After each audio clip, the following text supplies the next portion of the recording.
Good morning to all my friends and family, and welcome to this episode of all that I've ever learned from Tony Robbins over the years. It's a cloudy old morning here in Sydney town, not a great spring day, but we'll take whatever we can. I'm up here on the International Passenger Terminal, and we're going to be surprised today because there's a ship coming in to dock up over here. So we'll get to see it slowly get bigger and bigger as it gets closer and closer. What I want to do today is just focus on another element, another learning, another morsel from the great leader, the big man, Tony Robbins, and to share with you all of the things that I've learned over the past 30 or so years, ever since I picked up his first book, Unlimited Power, and read it and studied it.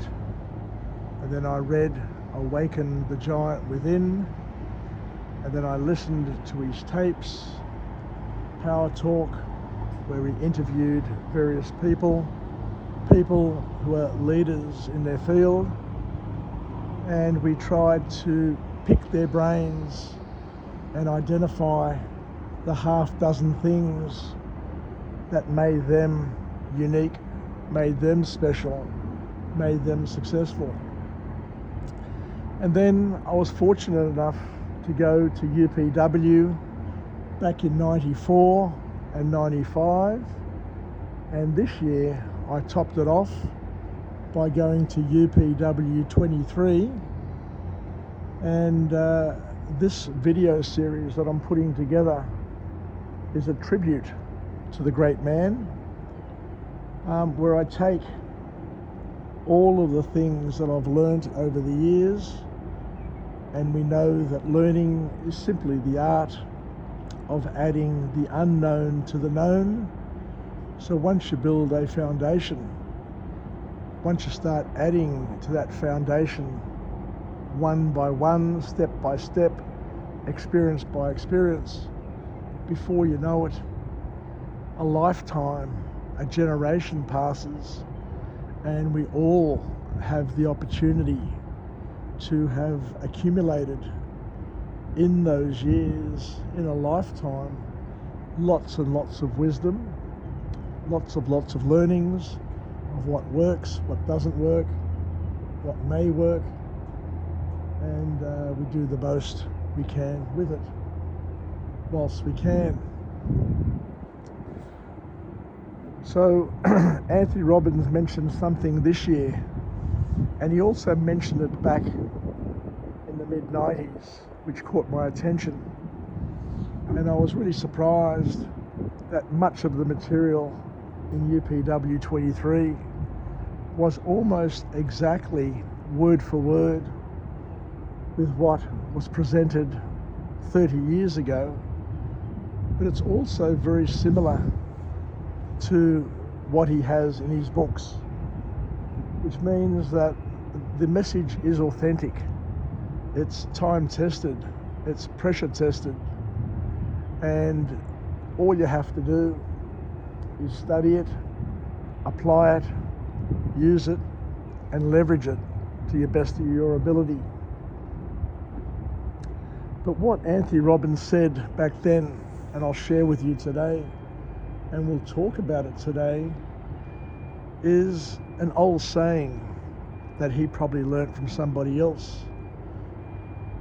And he said that a man with 2 wristwatches can never quite tell the time, will never know what the right time is, because by having 2 masters, by having 2 sources of reference,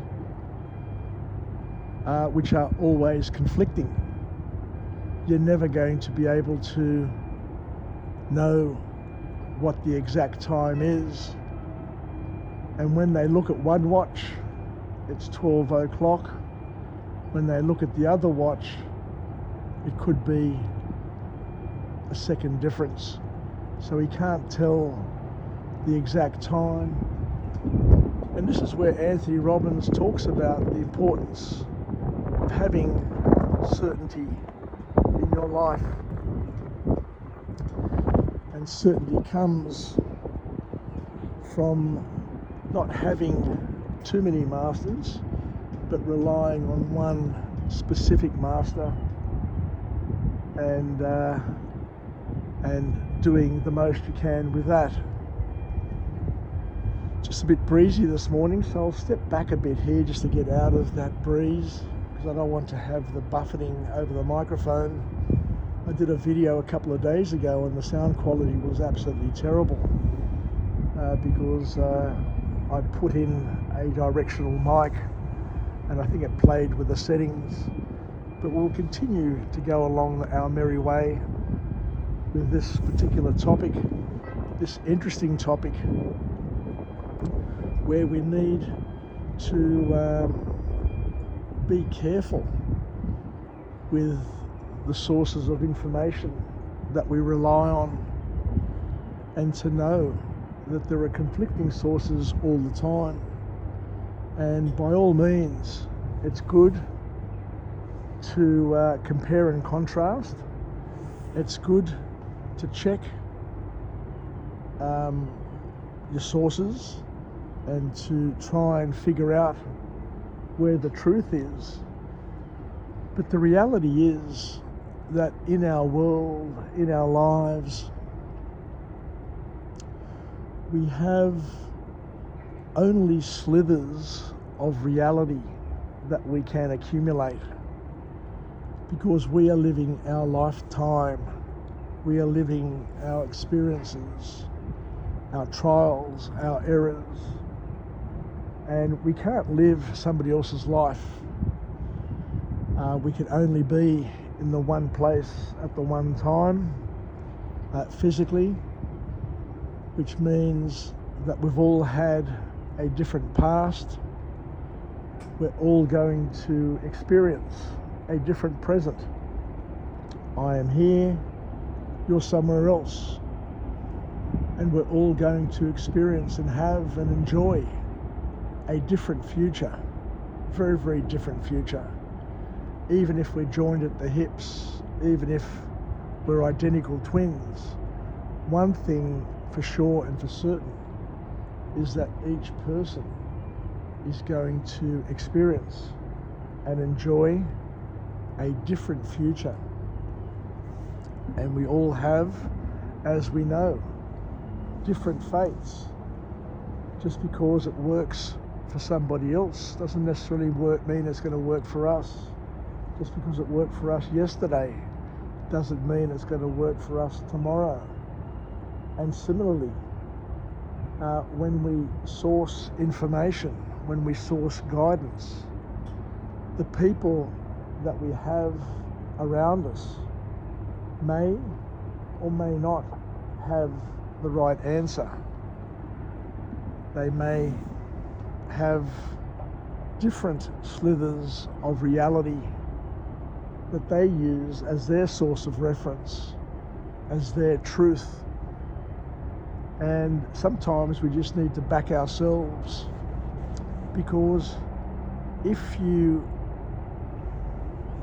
consult too many coaches, if you consult too many referees, too many people, then chances are you're going to be drawn into conflict, inner conflict, where you need to decide what to do with the information you have available to you.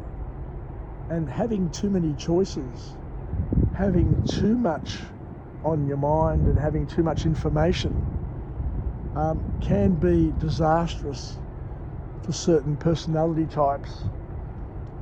The people who are perfectionists, the people who want to get it right every single time, they're the people who are most at danger of not having certainty in their lives, especially in a world that we live in where certainty is not guaranteed. As we said before, nobody's been to the future. Nobody knows exactly what's going to happen today, tomorrow. Nobody knows what's going to happen in Palestine, in Israel. Nobody's going to know what's going to happen in any aspect of our lives. Fair enough, we've got some ideas, we've got some options, but nobody knows exactly what is going to happen. Because what I learnt as a young student at school, when I was studying economics, and I had a wonderful economics teacher there by the name of Eric Stockdale. I went to school. I was very, very privileged to go to a very good school, a private school that my parents worked hard to pay for me to go there. And Eric Stockdale says that the beauty of economics is that you never quite know what's going to happen. And if you put 100 economists in a room, they'll come up with 100 different scenarios, 100 different answers, because people are emotional. People make decisions based on emotion. You can give them all the logic in the world, but at the end of the day, how people feel will determine mostly what decision they make and what path they take. So Anthony Robbins says that we need to decide, and the act of making decisions is really, really powerful. And if you want to be successful, if you need to become, or if you want to become successful, then you need to be action oriented, which means that you need to take and make decisions, and you need to be able to have options, but limited options, not too many options. You don't need 10 plan Bs, for example. You just need the one just in case, but you can make it up as you're going. You can decide along the way if you're on track or off track, but you need to decide. I remember working for IBM in the mid-80s, and one of the key executives there said it's very, very important to work in an organisation where we have clear leadership, where people make decisions, and those decisions are clear and unambiguous, and that everybody is all in, everybody is on board.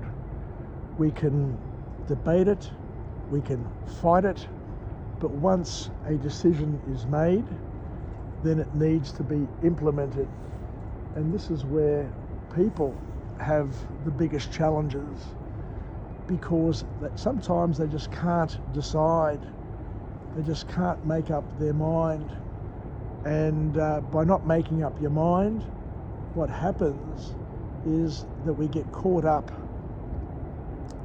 We get caught up in procrastination. We get caught up in the trap of not making a decision. And what happens there is that not making a decision is a decision in itself, but it leads nowhere, because you end up drifting.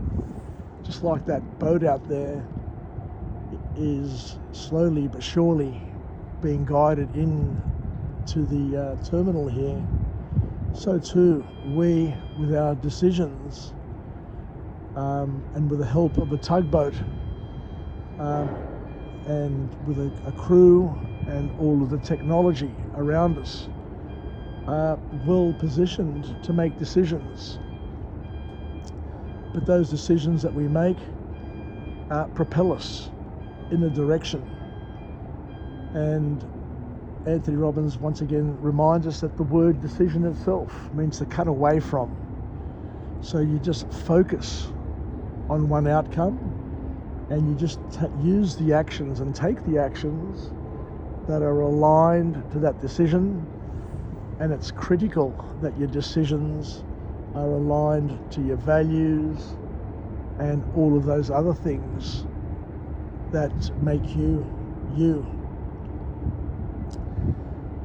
So what can we learn from this wonderful saying that Anthony Robbins says, that a person with two watches can never really tell the time? It also happens in our work life. I remember working at IBM, and we had a thing called a matrix management, where you had multiple managers.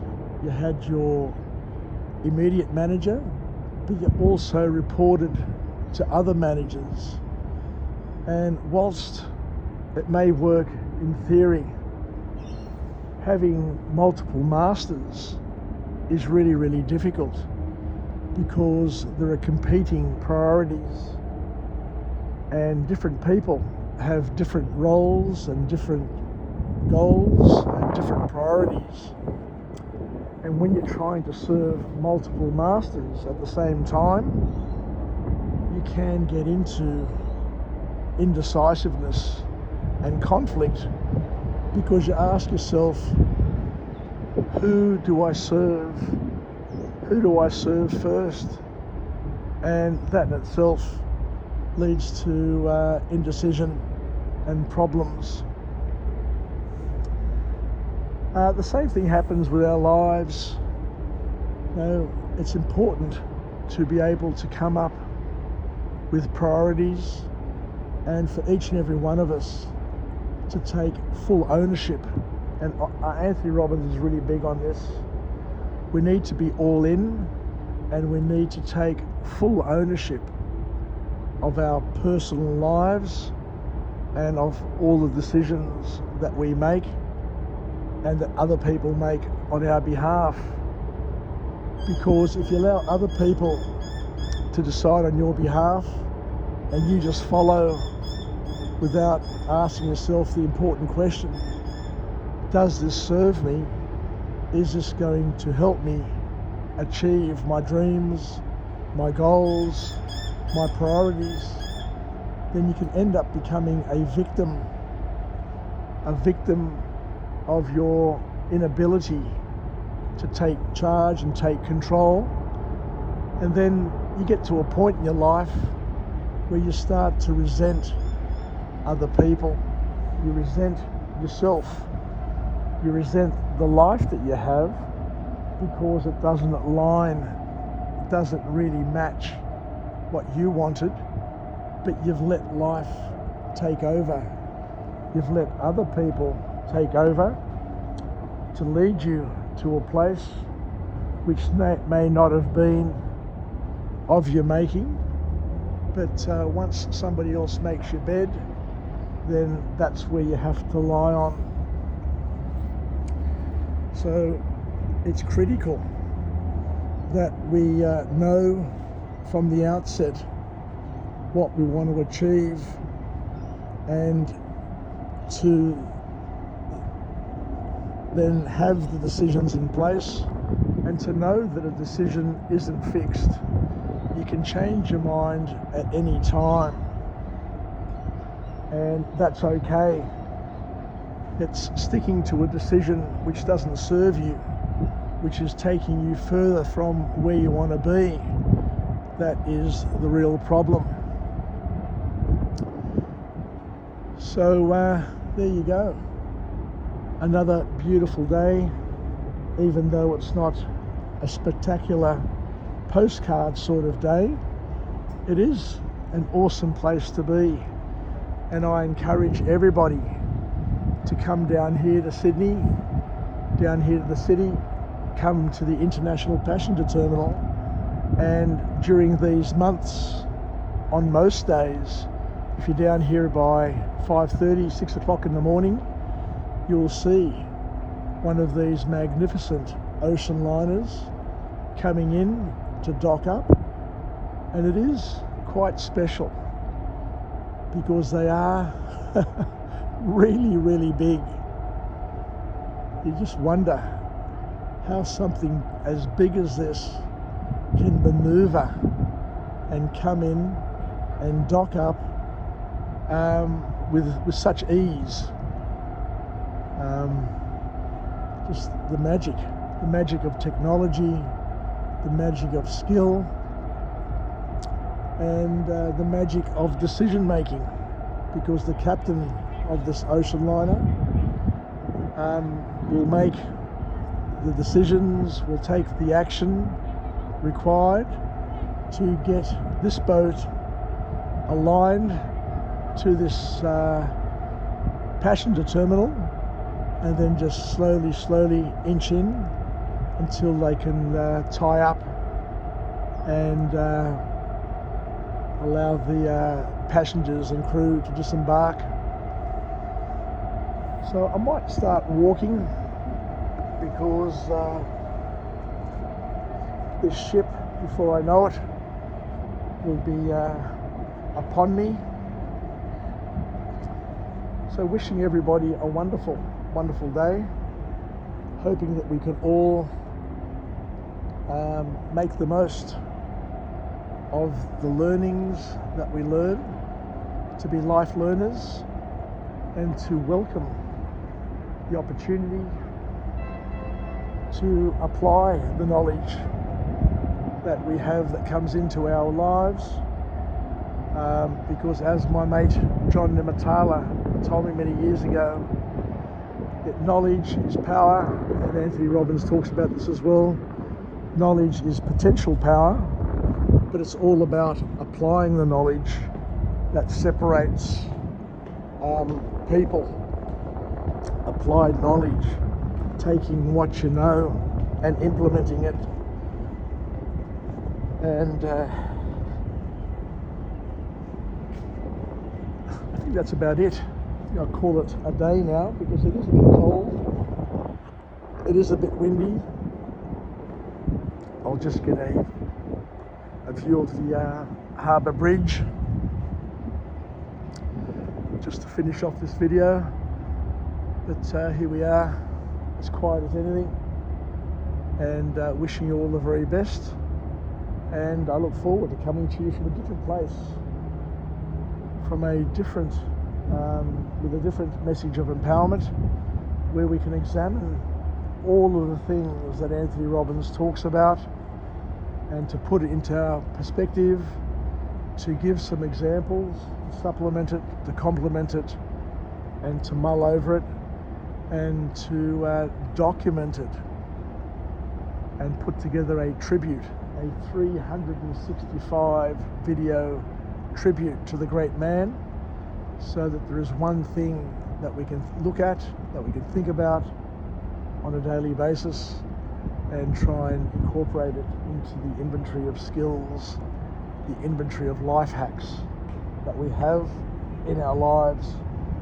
Yassas, take care, and bye for now.